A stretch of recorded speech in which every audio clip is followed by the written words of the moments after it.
ಅವರೇ ಹಜಾರೆ ಅವರ ಹೋರಾಟದಲ್ಲಿ ಬಾಬು ರಾಮದೇವ್ ಅವರ ವಿಚಾರಕ್ಕೆ ನೀವ್ ಹೆಂಗ್ ನಡ್ಕೊಂಡ್ರಿ ಅಂತ ಬಹುಶಃ ಇಡೀ ದೇಶ ನೋಡಿದೆ. ನಿಮ್ಮ ಖರ್ಗೆ ಅವರೇ ಮಂತ್ರಿಗಳಾಗಿದ್ರೆ ಅವಾಗ ಅಟ್ಲೀಸ್ಟ್ ಬಿಜೆಪಿ ಶಾಂತಿಯುತವಾಗಿ ಪ್ರತಿಭಟನೆ ಮಾಡಕ್ಕಾದ್ರೂ ಅಲೋ ಮಾಡಿದ್ರು, ನೀವು ಅದಕ್ಕೂ ಅವಕಾಶ ಕೊಡ್ಲಿಲ್ವಲ್ಲ. ಬಹಳ ದೊಡ್ಡ ಆರೋಪ ರೀ ಇದು. ಮೇಡಮ್, ಇದು ಏನಾಗ್ತಾ ಇದೆ, ಅವಾಗಿಂದನೂ ಚರ್ಚೆ ಕೇಳ್ತಾ ಇದ್ದೀನಿ. ಒನ್ ವೇ ಆಗ್ತಾ ಇದೆ. ನೀವು ಪ್ರಸ್ತುತ ಒಂದು ಸಬ್ಜೆಕ್ಟ್ ಮೇಲೆ ಏನಿಟ್ಟಿದ್ದೀರಾ, ನೀವು ಖಂಡಿತ ಜಂತರ್ ಮಂತರಲ್ಲಿ ಕಳೆದ ಬಾರಿ ಗಲಾಟೆಗಳಾದಾಗ ರಾಮದೇವ್ ಬಾಬಾ ಅವರು ಆ ಗಲಾಟೆಯನ್ನ ತಪ್ಪಿಸ್ಕೊಳ್ಳೋದಕ್ಕೆ ಅವ್ರವ್ರು ಯಾವ್ಯಾವ ಹುನ್ನಾರದಿಂದ ರಾಜಕಾರಣವನ್ನ ಬಳಸ್ಕೊಂಡು ಯಾವ ರೀತಿ ಪ್ರತಿಭಟನೆ ಮಾಡಿದ್ರು ಅಂತ ಇವತ್ತೇನು ಯಾರು ಮುಚ್ಚಿಡ್ಬೇಕಾಗಿದ್ದ ಅಂಶ ಅಲ್ಲ. ಅವರೆಲ್ಲ ಏನಾಗಿದ್ದಾರೆ, ಎಲ್ಲಿದ್ದಾರೆ, ಯಾರನ್ನ ಸಪೋರ್ಟ್ ಮಾಡ್ತಿದ್ದಾರೆ, ಈಗೇನು ಅದು ಯಾವ್ದು ಬಹಿರಂಗ, ಇದೆಲ್ಲ ಓಪನ್ ಸೀಕ್ರೆಟ್ ಆಗಿದೆ. ಆದ್ರೆ ಈಗ ಅವ್ರು ಯಾರೋ ಹೇಳಿದ್ರು, ಕಾಕ್ರೋಚ್ ಪಾರ್ಟಿಗಳನ್ನ ನೀವು ಹೇಳಿದ್ರಿ, ಒಂದು ಸೀರಿಯಸ್ ಆಗಿ ತಗೊಳ್ಬೇಕು, ತಗೊಳ್ಳೋ ಹಂಗೆ ನಡ್ಕೊಳ್ತಾ ಇಲ್ಲ, ಪ್ರಬುದ್ಧವಾಗಿ ನಡ್ಕೊಳ್ತಾ ಇಲ್ಲ, ವಿಡಂಬನಾತ್ಮಕವಾಗಿ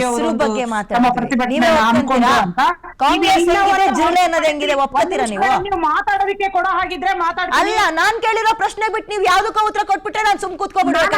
ಹೇಳ್ತಾ ಇದ್ದೀನಿ, ಜಂತರ್ ಮಂತರಲ್ಲಿ ಬಾಬಾ ರಾಮದೇವ್ ಅವರು ಕೂತ್ಕೊಂಡಾಗ ಅವರಿಗೆ ರಾಜಕೀಯದ ಹಿನ್ನೆಲೆ ಇತ್ತು.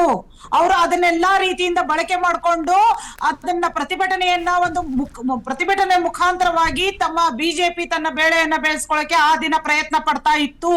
ಅದು ಪ್ಯೂರ್ ರಾಜಕೀಯದ ಉದ್ದೇಶದಿಂದ ಕೂಡಿತ್ತು. ಆದ್ರೆ ಇಂದಿನ ಪ್ರತಿಭಟನೆ ಸೋನಂ ವಾಕ್ಚುಕ್ ಅನ್ನ ಹೊರತುಪಡಿಸಿ ಕೂಡ ಅವರು ಲಡಾಖಲ್ಲಿ ಮಾಡಿದ್ರು, ಈಗೆಲ್ಲ ಹೇಳಿದೀವಿ.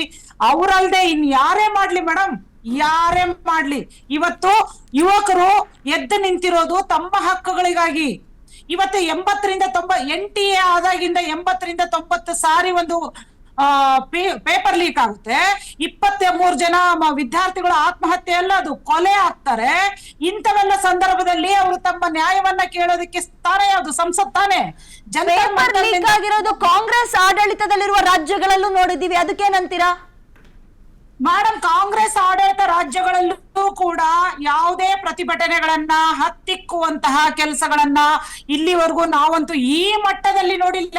ಅನೇಕ ಅಲ್ಪ ಸ್ವಲ್ಪ ಲೋಪದೋಷಗಳಾಗಿರ್ಬೋದು, ಆದ್ರೆ ಇವತ್ತೇನಾಗ್ತಾ ಇದೆ, ಆಗ್ಲೇ ಸರ್ ಒಬ್ರು ಹೇಳ್ತಾ ಇದ್ರು, ಅವ್ರ ಹೆಸರು ನನ್ಗೆ ಗೊತ್ತಿಲ್ಲ, ನೀವು ರೈತರನ್ನ ನಡೆಸ್ಕೊಂಡಿರೋ ರೀತಿ 528 ರೈತರು ಸತ್ತೋಗಿರೋದಕ್ಕೆ ಇವತ್ತಿಗೂ ಉತ್ತರ ಇಲ್ಲ. ಮಣಿಪುರದಲ್ಲಿ ಇವತ್ತು ಈ ಪ್ರತಿಭಟನೆ ಈ ಹಂತಕ್ಕೆ ಹೋಗಕ್ಕೆ ಕಾಂಗ್ರೆಸ್ ಕಾರಣ ಅಂತ ಹೇಳ್ತೀನಿ, ಕೇಳಿಸ್ಕೊಳ್ಳಿ. ನಾ ಹೇಳ್ತೀನಿ ಅಂದ್ರೆ ಆರೋಪ ಹೇಳ್ತೀನಿ, ಕೇಳಿಸ್ಕೊಳ್ಳಿ. ಯಾವಾಗ ಸೋನಂ ವಾಂಗ್ಚುಕ್ ಉಪವಾಸ ಕೂತ್ರು, ಅವ್ರ ಹೆಂಡತಿ ಬಂದ್ ಹೇಳ್ತಾರೆ, ವಿಪಕ್ಷಗಳು ನಮಗ್ ಸಪೋರ್ಟ್ ಮಾಡಿದ್ರೆ, ವಿಚಾರವನ್ನ ಪ್ರಸ್ತಾಪ ಮಾಡಿದ್ರೆ ನನ್ನ ಗಂಡ ಉಪವಾಸವನ್ನ ಕೈ ಬಿಡ್ತಾರೆ ಅಂತ. ಧ್ವನಿನೇ ಎತ್ತಲ್ಲ, ಚಳಿ ಕಾಯಿಸ್ಕೊಳ್ಳೋಣ ಅಂತ ಕಾಯ್ತಾ ಇದ್ರಾ? ಬಿಜೆಪಿ ಬೇಳೆ ಬೇಯಿಸ್ಕೊಳುತ್ತೆ, ನೀವು ಚಳಿ ಕಾಯಿಸ್ಕೊತಾ ಇದ್ರಾ? ಖಂಡಿತ ಚಳಿನೂ ಕಾಯಿಸ್ಕೊತಾ ಇಲ್ಲ, ಬೇಳೆನೂ ಬೇಯಿಸ್ಕೊತಾ ಇಲ್ಲ. ಮತ್ತೆ ಕಾಂಗ್ರೆಸ್ ಇದಕ್ಕಿಂತ ಒಂದ್ ನಿಮಿಷ ಮೇಡಮ್, ಈ ಉಪವಾಸ ಸತ್ಯಾಗ್ರಹಗಿಂತ ಮುಂಚೆನೆ ರಾಜಸ್ಥಾನದಲ್ಲಿ ಪ್ರತಿ ಒಂದು ಪಕ್ಷದ ಅಜೆಂಡಾಗಳು, ಪ್ರತಿಭಟನೆ ಇರ್ಬೋದು, ಕಾರ್ಯಕ್ರಮ ಇರ್ಬೋದು, ಪ್ರಣಾಳಿಕೆ ಇರ್ಬೋದು, ಅವ್ರದೇ ಆದ ದೃಷ್ಟಿಕೋನದಿಂದ ಹಮ್ಕೊಳ್ಳುವಂಥದ್ದು ರೂಢಿಗತವಾಗಿರುತ್ತೆ. ಅದು ಬಿಜೆಪಿ ಇರ್ಲಿ, ಕಾಂಗ್ರೆಸ್ ಇರ್ಲಿ, ಕಾಕ್ರೋಚ್ ಇರ್ಲಿ, ಆಪ್ ಇರ್ಲಿ, ಯಾವುದೇ ಇರ್ಲಿ. ನಮ್ಮ ಪಾರ್ಟಿಯಿಂದ ರಾಜಸ್ಥಾನದ ಮೂಲಕ ಕ್ಷಾತ್ರಂಕ ಗೂಂಜ್ ಅಂತ ಅಭಿಯಾನವನ್ನ ಈಗಾಗಲೇ ವಿರೋಧ ಪಕ್ಷದ ನಾಯಕರು ಹಮ್ಮಿಕೊಂಡಿದ್ದಾರೆ. ಧ್ವನಿ ಸಂಸತ್ ಒಳಗೂ ಕೂಡ ಧ್ವನಿ ಎತ್ತಿರೋದಕ್ಕೆ ಬೇಕಾದಷ್ಟು ಸಂಸತ್ತಲ್ಲಿ ನಡೆಯುವಂತಹ ಸದನಗಳ ಕಲಾಪಗಳನ್ನ ತಾವು ಕಾಣಬಹುದು. ಸಂಸತ್ ಹೊರಗೂ ಕೂಡ ವಿದ್ಯಾರ್ಥಿಗಳ ಪರ, ಕಾರ್ಮಿಕರ ಪರ, ರೈತರ ಪರ, ಮಹಿಳೆಯರ ಪರ, ಮಣಿಪುರದ ಘಟನೆ ಪ್ರತಿ ಒಂದು ಸಂಸತ್ತಿನಲ್ಲಿ ಧ್ವನಿ ಎತ್ತಿದ್ದಾರೆ. ಈಗ ಕೊನೆಗೆ ಎಂತ ಪರಿಸ್ಥಿತಿ ನಿರ್ಮಾಣವಾಗಿದೆ ಸಂಸತ್ತು, ಯಾವ ರೀತಿ ಇವರು ಬಿಜೆಪಿ ಅವರು ಆಡಳಿತವನ್ನ ಮಾಡ್ತಾ ಇದ್ದಾರೆ ಅಂತಂದ್ರೆ, ಸಂಸತ್ ಒಳಗೆ ಕೇಳುವಂತಹ ಪ್ರಶ್ನೆಗಳಿಗೆ ಉತ್ತರವೇ ಇಲ್ಲ. ನಮಗೆ ಇನ್ನೇನು ಇಲ್ಲ ಅನ್ಯ ಮಾರ್ಗ. ನಾವು ಜನಾಂದೋಲನದಿಂದನೇ ನಮ್ಮ ಮುಂಚೆನೆ ವಾಕ್ಔಟ್ ಅಂತ ಹೊರಗೆ ಓಡ್ ಬಂದ್ರೆ ಇನ್ನೇನ್ ಮಾಡ್ತಾರೆ ಹೇಳಿ? ಅವರು ಆರಾಮಾಗಿ ಎಸ್ಕೇಪ್ ಆಗ್ತಾರೆ. ನಾನು ಸದನ ನಡೆಯುವಾಗ ಕಂಟಿನ್ಯೂ ಬೆಳಗ್ಗೆಯಿಂದ ಸಂಜೆವರೆಗೂ ಕೂಡ್ತೀನಿ, ಅಲ್ಲಿ ಮೈಕ್ ಆಫ್ ಆಗುತ್ತೆ, ಮಾತಾಡಕ್ ಅವಕಾಶ ಕೊಡಲ್ಲ. ಸ್ಪೀಕರ್ ಅವರು ಬಿಜೆಪಿ ಕಡೆಯವರಿಗೆ ಒಂದು ರೀತಿ ನ್ಯಾಯವನ್ನ ಕೊಡ್ತಿರ್ತಾರೆ, ಈ ಕಡೆ ವಿರೋಧ ಪಕ್ಷವರಿಗೆ ಇನ್ನೊಂದು ರೀತಿ ನ್ಯಾಯವನ್ನ ಕೊಡ್ತಾ ಇರ್ತಾರೆ. ಇದು ಸತತವಾಗಿ ನಡೀತಾ ಇರುವಂತದ್ದು 2014ರಿಂದ. ಯಾವ ಸಂಸತ್ತಿನಲ್ಲಿ ಎತ್ತಿರುವಂತಹ, ಯಾಕೆ ಓಡ್ಚೋರಿ ಬಗ್ಗೆ ಮಾತಾಡ್ಲಿಲ್ವಾ? ಕರೆದು ಕೂತ್ಕೊಂಡು ಮಾತಾಡಿದ್ರ? ಮಣಿಪುರದ ಘಟನೆ ಬಗ್ಗೆ ಮಾತಾಡ್ಲಿಲ್ವಾ? ಕರೆದು ಕೂತ್ಕೊಂಡು ಏನಾದ್ರು ಚರ್ಚೆ ಮಾಡ್ತಾರ? ಆಹ್ಲಾದಕರವಾಗಿ ಚರ್ಚೆ ಏನಾದ್ರು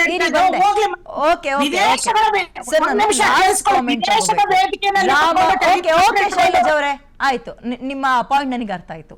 ರಾಮ ರಾಮ ರಾಮ ರಾಮ ಅಸ್ತು ಅಂದ ಅಧಿಕಾರಕ್ಕೆ ಬಂದರು. ಅದಾದ್ಮೇಲೆ ಯುವಕರನ್ನ ಸೆಳೆಯುವ ಪ್ರಯತ್ನವನ್ನ ಮಾಡಿದ್ರು, ಯಶಸ್ವಿ ಆದ್ರು. ಯುವಕರೆಲ್ಲರೂ ಕೂಡ ಮೋದಿ ಅಂದ್ರೆ ಹುಚ್ಚೆತ್ಕುಣಿಯವರು, ರ್ಯಾಲಿ ಅಂದ್ರೆ ಹಂಗೆ ಜನ ಸೇರ್ಕೊಳ್ಳೋರು. ಈಗ ಈ ಪ್ರಮಾಣದ ಹೋರಾಟ, ಈ ಪ್ರಮಾಣದ ಲಾಠಿ ಏಟು ಮುಂಬರೋ UP ಎಲೆಕ್ಷನ್ ಬರ್ತಾ ಇದೆ, ಅದ್ರ ಮುಂದಿನ ವರ್ಷ ನಾವು ಎಲೆಕ್ಷನ್ಗೆ ಹೋಗ್ತಾ ಇದೀವಿ, ಆಮೇಲೆ MP ಎಲೆಕ್ಷನ್ ಬಂತು, ಹೆಂಗ್ ಪೆಟ್ಟು ಬೀಳ್ಬೋದು ಸರ್ ಇವ್ರಿಗೆ? ಅಬ್ಸಲ್ಯೂಟ್ಲಿ ಬಹಳ ಗಂಭೀರವಾದ ಪೆಟ್ಟು ಬೀಳುತ್ತೆ. ಹಾಗೆ ನೋಡಿದ್ರೆ ಬಿಜೆಪಿಯ ಈ ಒಂದು ಯೂತ್ ಪ್ರೋಗ್ರಾಮ್ ಏನಂತ ಅನ್ಕೊಳ್ತೀವಿ ನಾವು. ಯೂತ್ ಅಂದ್ರೆ ಕೇವಲ ಯೂತ್ ಆಗಿ ನೋಡೋದಿಲ್ಲ, ಅವರು ಹೊಸ ಮತದಾರ ಅಂತ ನೋಡ್ತಾರೆ. ಆ ಒಂದು ಡ್ರೈವ್ ಶುರುವಾಗಿದ್ದು ನಮ್ಮ ತಲೆಮಾರಿಂದ. ಈಗ ಅಲ್ಲಿ ಧರಣಿ ಕೂತವರು ನಮ್ಮ ಮುಂದಿನ ತಲೆಮಾರಿನ ಜನ ಹುಡುಗರು ಅವರು. ಈಗ ನಾವು ಸ್ಕೂಲಲ್ಲಿರುವಾಗ, ನಾ ಹೈಸ್ಕೂಲಲ್ಲಿ ಇರುವಾಗ ನಮಗೊಂದು ಪಾಠ ಹೇಳ್ತಿದ್ರು ಇವರು. ನಾನು ಒಂದು 4-6 ಸತಿ ಹೋಗಿದ್ದೇನೆ ಇವರು ಶಾಖೆಗಳಿಗೆ. ಆ ಪಾಠಗಳೇ ಬೇರೆ. ಒಂದು ರೀತಿಯ ವಿಲನೈಸ್ ಮಾಡ್ಬಿಡೋದು ಒಂದು ಸಮುದಾಯವನ್ನ, ಇನ್ನೊಂದು ರೀತಿಯ ನನ್ನ ಬಹುಸಂಖ್ಯಾತ ಸಮುದಾಯವೇ ಇಲ್ಲಿ ವಿಕ್ಟಿಮ್ ಅನ್ನೋ ಥರ ಒಂದು ನ್ಯಾರೇಟಿವ್. ಬಹುಸಂಖ್ಯಾತರು ವಿಕ್ಟಿಮು, ಅಲ್ಪಸಂಖ್ಯಾತರು ಇಲ್ಲಿ ಏನಂತಾರೆ ದಬ್ಬಾಳಿಕೆ ಮಾಡ್ತಾರೆ. ಅದ್ರ ಜೊತೆಗೆ ಇನ್ನು ಬೇರೆ ಬೇರೆ ವಿಚಾರಗಳಿದಾವೆ. ಇವರು ಒಳಗಡೆನೆ ಅನೇಕ ಹಿಡನ್ ಅಜೆಂಡಾಗಳಿರ್ತವೆ. ಒಂದೇ ಒಂದು ಸಮುದಾಯಕ್ಕೆ ಇವರು ಒತ್ತು ಕೊಡ್ತಾರೆ.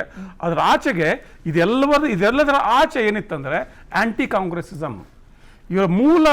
ಇವರ ಕಂಪ್ಲೀಟ್ ರಾಜಕೀಯದ ಮೂಲ ಏನಂತಾರೆ ಅದಕ್ಕೆ foundation stone anti Congress, Congress ವಿರೋಧಿ ನೆಲಗಟ್ಟು. ಕಾಂಗ್ರೆಸ್ ವಿರೋಧಿ ನೆಲಗಟ್ಟಿಗೆ ಆಗ ಜಸ್ಟಿಫಿಕೇಶನ್ ಇತ್ತು. ಇಂದಿರಾ ಗಾಂಧಿ ಎಮರ್ಜೆನ್ಸಿ ಮಾಡಿದ್ದಾಗ್ಲಿ, ಅಥವಾ ಒಂದು ಪರಂಪರೆ, ಒಂದು ಕುಟುಂಬ ರಾಜಕಾರಣ ಆಗಲಿ, ಅಂದಿನ ಭ್ರಷ್ಟಾಚಾರಗಳಾಗ್ಲಿ, ಅಲ್ಲೊಂದು ನೆಲಗಟ್ಟಿತ್ತು. ನಮ್ಮಂತ ಯುವಕರು ಆ ಕಾಲದಲ್ಲಿ ಯಾಕೆ ಇವ್ರನ್ನ ಬೆಂಬಲಿಸಿದ್ವು ಅಂದ್ರೆ, ನಾನು ಬೆಂಬಲಿಸ್ಲಿಕ್ಕೆ ಅನೇಕ ನನ್ನ ಗೆಳೆಯರೆಲ್ಲ ಯಾಕೆ ಬೆಂಬಲಿಸಿದ್ರು ಅಂದ್ರೆ, ಇದೊಂದು ಹೊಸ ಸರ್ಕಾರ ಕೊಡ್ತಾರೆ, ಒಂದು ಹೊಸ ರೀತಿಯ ಸ್ವಚ್ಛ ಆಡಳಿತ ಕೊಡ್ತಾರೆ ಅನ್ನೋ ಭರವಸೆ ಇತ್ತು, ಬದಲಾವಣೆ ನೋಡೋಣ ಅಂತ. ಆದ್ರೆ ಆ ಭರವಸೆ ಈಗ ಪೂರ್ತಿ ಕುಸಿದು ಬಿದ್ದಿದೆ. 12 ವರ್ಷದಲ್ಲಿ ಒಂದು ಲವಲೇಶ ಉಳಿದಿಲ್ಲ ಭರವಸೆ. ಅಷ್ಟೇ ಅಲ್ಲ, ನಾನು ನನ್ನ ಮಕ್ಕಳಿಗೆ ಏನು ಉತ್ತರ ಹೇಳ್ಬೇಕು ಗೊತ್ತಿಲ್ಲ ನನಗೀಗ. ಅವ್ರಿಗೆ ಉದ್ಯೋಗ ಇಲ್ಲ, ಶಿಕ್ಷಣ ವ್ಯವಸ್ಥೆ ವಿಶ್ವಾಸ ಇಲ್ಲ, ಅವ್ರಿಗೇನು ಉತ್ತರ ಹೇಳ್ಬೇಕು. ಇದ್ರ ಜೊತೆಗೇನೆ 2027, 28, 29 ಈ 3 ವರ್ಷದಲ್ಲಿ ಬಿಜೆಪಿ ಒಳಗಡೆ ಒಂದು ಅಂತರ್ಯುದ್ಧ ಶುರುವಾಗಿದೆ. ಹೊಣೆಗಾರಿಕೆ ಹೊತ್ಕೊಂಡು ಈಗ್ಲಾದ್ರೂ ಕೆಳಗಿಳಿಸಿದ್ರೆ ಅಲ್ಪ ಸ್ವಲ್ಪ ಮುಖಭಂಗದಿಂದ ತಪ್ಪಿಸ್ಕೋಬಹುದಾ BJP? It is too late. ಯಾಕಂದ್ರೆ ಈಗ ಇವು ಸೋತಂಗ ಅನ್ಸ್ಬಿಡ್ತಿದೆ ಅವ್ರಿಗೆ. ಆಮೇಲೆ ಒಂದೇ ಒಂದು 2 seconds ಈ 2 ವರ್ಷದಲ್ಲಿ ಮೋದಿಯ ನಂತರ ಯಾರು ಅನ್ನೋ ಒಂದು ಅಂತರ್ಯುದ್ಧನೂ ಬಿಜೆಪಿ ಶುರುವಾಗ್ತದೆ. ಈ ಎಲ್ಲ ಸೇರ್ಕೊಂಡು 29 is very very bleak. 29 is extremely dangerous for them. Yes sir, thank you so much ಇಷ್ಟು ಜನ ಕಾರ್ಯಕ್ರಮದಲ್ಲಿ ಭಾಗಿಯಾಗಿದ್ದಕ್ಕೆ.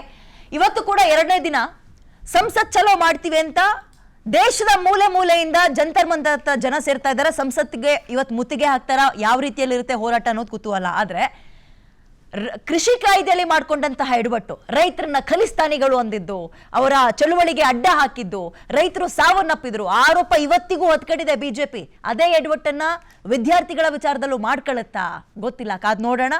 ಇವತ್ತಿನ ನಿರ್ಧಾರ ಬಿಜೆಪಿದು ಏನಾಗಿರುತ್ತೆ, ಸ್ಟೇಟ್ಮೆಂಟ್ ಏನಾಗಿರುತ್ತೆ ಅನ್ನುವಂತಹ ಕುತೂಹಲ ನಮ್ಮಲ್ಲೂ ಇದೆ ಅಂತ ಹೇಳ್ತಾ ಕಾರ್ಯಕ್ರಮ ಮುಗಿಸ್ತಾ ಇದ್ದೀನಿ. ನೋಡ್ತಾ ಇರಿ PNS ವಿಸ್ತಾರ. ಇದು ನೇರ, ನಿಖರ ಮತ್ತು ಜನಪರ. Thank you.